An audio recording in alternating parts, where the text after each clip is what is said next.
আন্তর্জাতিক পুরুষ দিবসে পুরুষদের প্রতি শ্রদ্ধা জানিয়ে আমার নিবেদন। আমি যে পুরুষ। সময়টা ছিল আমার জন্মলগ্ন। শঙ্খধ্বনিতে মুখরিত হয়ে উঠল আমার চারিপাশের বাতাস।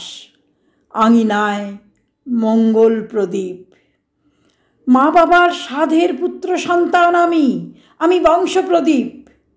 আমারই হাতে নাকি তাদের উজ্জ্বল ভবিষ্যতের চাবিকাঠি। আমাকে নিয়ে তাদের সীমাহীন স্বপ্ন। তাদের স্বপ্নই আমাকে প্রতিযোগিতার লড়াইয়ের মাঠ চিনিয়েছে।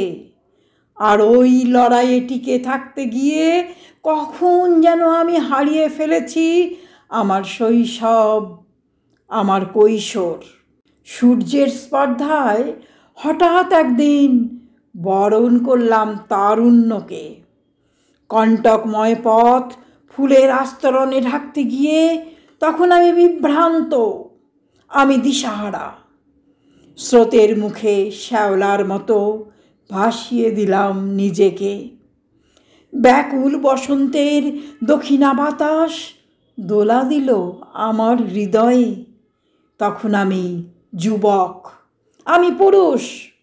আমার চোখে তখন মধ্যদিনের প্রখরতা, হৃদয়ে আকাশের রঙিন আলপনা। সৌভাগ্যলক্ষ্মীর হাতের বিজয়মালা ছিনিয়ে নিয়েছি আমি।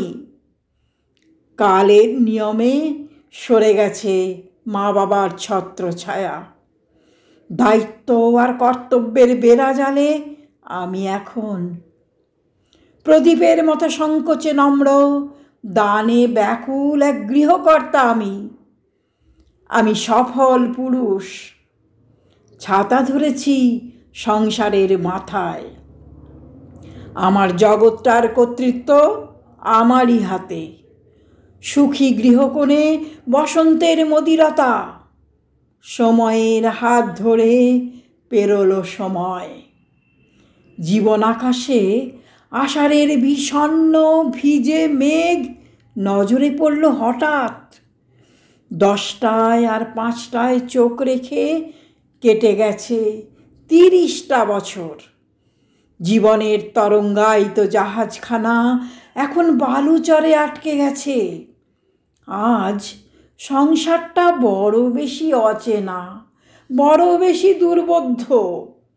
নির্ভরযোগ্য হাতগুলোর বাঁধন একেবারে হালকা, একেবারে আলগা। আবছা নজরে কেবল কতগুলো বিবর্ণ মুখোশ। প্রিয়জনরা কেউ না ফেরার দেশে, কেউ আবার পাহাড় চূড়ায় চড়ে পাহাড় প্রমাণ দূরত্বে। ব্যালকনির গ্রিলের ফাঁক দিয়ে নজরে আসা এক ফালি আকাশটার মতোই আমি আজ নিঃসঙ্গ, একাকিত্বের বেদনায় উদাসীন। সাহারা বুকে বোবা ব্যথা। দীর্ঘশ্বাস ফেলতে পারি কেবল, চোখের জল নয়। আমি যে পুরুষ।